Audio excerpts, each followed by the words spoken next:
අනේක පෙලාගෙන යට කරගෙන ඉන්නවනේ.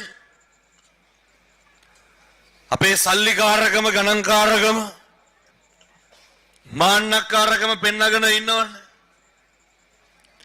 ඔය මොකක හරි තනතුරක් තිබ්බහම මහ ලොකු දෙයක් ඕනේ නැහැ හාමුදුරනේ. දායක සභාවේ සභාපතිකමත් ඇති ගණන්කාරකම් පෙන්නන්න. ඔය හිතාගෙන ඉන්නේ ඒජන්ත කියලා.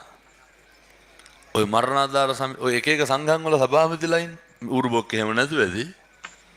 අලි ඔළුවනේ පින්නතුනේ. පුදුම ගෙම්පර් එකක් තියෙනවා. පඩි හම්බෙන්නේ. ජීවිතේ කිසිම අවස්ථාවක කිසිම කෙනෙක් කිසිම අයුරකින්වත් පෙලන්න එපා. පුරුදු වෙන්න නිරන්තරයෙන් අනේකට ගරු කරන්න. පුරුදු වෙන්න නිරන්තරයෙන් අනේක දිහා බොහොම කරුණාවෙන් බලන්න.